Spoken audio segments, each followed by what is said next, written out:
Hello everyone, welcome to my channel. My name is Chidaluwoke and today I'm going to be showing you guys how I make my own soap. It was originally meant to be a face soap, but I'll be using it for my body as well, so it's gonna be a face and body soap, guys. So stay tuned to the end of the video. At this point, the soap was still about 3 days old, so the longer the soap stays, the better it becomes. So guys, stay tuned and watch the process. I hope you do enjoy it. Please don't forget to like, share, and please subscribe to my channel. Cheers.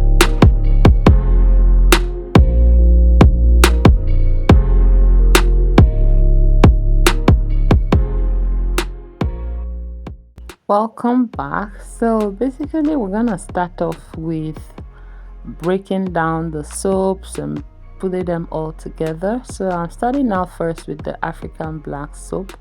This is the Ghana type. There's the Nigerian one, and then there's the Ghana African black soap. So the second one is the white soap. This one, people basically use it to increase the quantity because it's way cheaper than the Ghana black soap, but it doesn't really have like any special skin benefits. While the white and the pink soap has brightening benefits, then of course it also helps with increasing the quantity of your soap. So I noticed that my batch is suddenly bigger than I anticipated, so I had to get a bigger bowl. This particular bowl I'm using, I also use it only for skincare products formulation, so I had to transfer to this bigger bowl. So next I'm sanitizing my plates and containers. I actually usually sanitize especially the table, the spoons, before I start filming, just to reduce the length of the video. Anyway guys, let's go in with the powder. So we're starting out with the red sandalwood.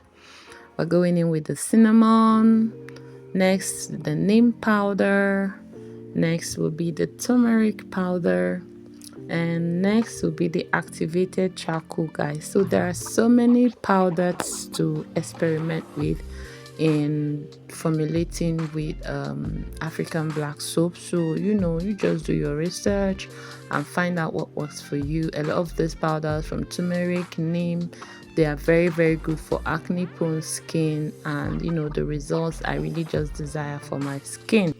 Okay, so I'm done sieving, so I'm gonna add the remaining powders. These powders, they don't have debris. So the black one is the activated charcoal, then I have rice powder,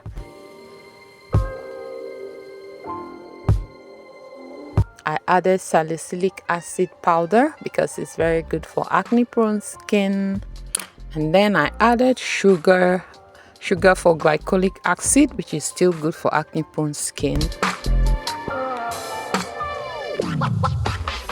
Most of these things, for instance sugar, the glycolic acid in it, the salicylic acid, they're all for exfoliation. This will help to open up your pores. Now I am measuring out the oils, guys. For soap, you don't want to overdo the oil because oil can affect how much your soap will lather.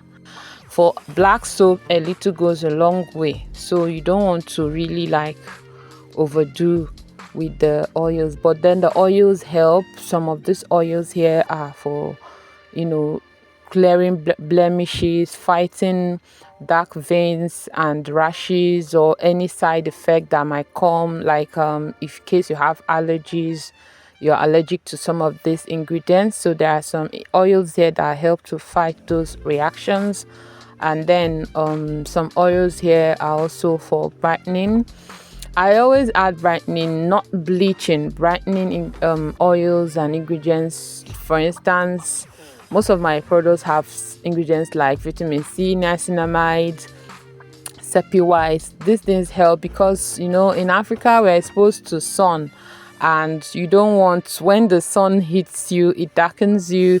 You want to use products that will help maintain your skin tone. Yeah, so that's why I always use brightening ingredients in my product formulation. So now I am done with the oils. It is time to combine everything. So let's get into it. Okay guys, the preparations have been done, so I'm going to tell you guys everything I have here so that you can work with me.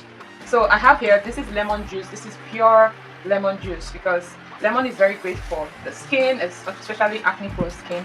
It's an antioxidant. It fights acne.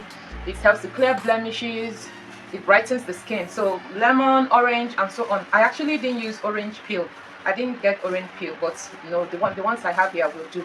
So here I have carrot and cucumber juice, but it's a little bit, some of the particles are there because I didn't want just the water, because I also don't want my soap to be too watery. Then here I have some oils that are great for the skin. Some of them are, there is essential oil, some knee and elbow knuckle cleansing or brightening oils, and so on and so forth. Here I have my whitening powder, I have rice powder, I have cinnamon, sulfur. Here I have red sandalwood, brown sandalwood, neem powder, and there are about 4 powders here. This is activated charcoal. So I'm just gonna mix everything.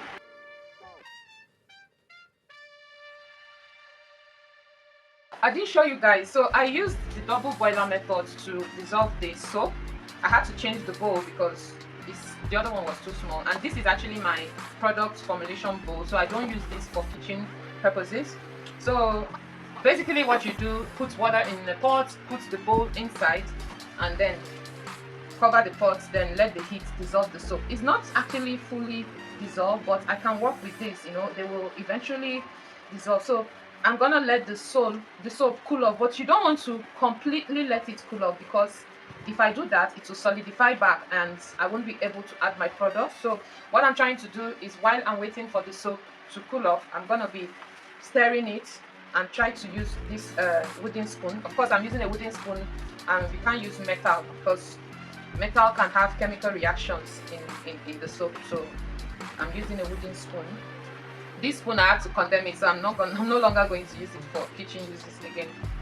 So yeah, I'm going to keep stirring while it's cooling off. Then once it cools off, we'll come back. So for this particular soap, I made a mistake, which is to let it cool over cool. So it started solidifying. By the time I added the carrots and cucumber puree and then the lemon water, it was already like very cold. So the soap started solidifying, which really made the process very difficult. Like mixing at this point is difficult. So I just went in with every other ingredient, the powders, the oils, the fragrance, and then the preservative, and just try to mix it as much as possible. If you have a mortar at this point, if you have a mortar that is dedicated to soap making, you can transfer to a mortar, but I don't. And because it's mine, which is what I really thank God for, I thank God it's my personal soap, this is not a client order, I just let it sit. So I let it sit for about 3 days. Now at this point I noticed the soap was very watery, so I took 2 packets of Dudu Osun and added it to it. This is the first time I'm doing it. I have never done this before, but like I said, this is my personal soap, so I don't usually use Dudu Osun to make my soap, but because this one became very, very watery, I had to add it to solidify it back. Okay, so I had to let it sit for about 3 or 4 days so that it will completely dissolve. Then I transferred the soap to this sanitized cleaned and sanitized containers. So in the end, I got 4 cups. 4 cups. I think I had 4.5 cups or 3.5 cups. Yeah, So yeah, I had a lot of soap. So this will definitely last me throughout 2024, guys, because it's just me, and my girl uses it as well for her face. But I have enough soap.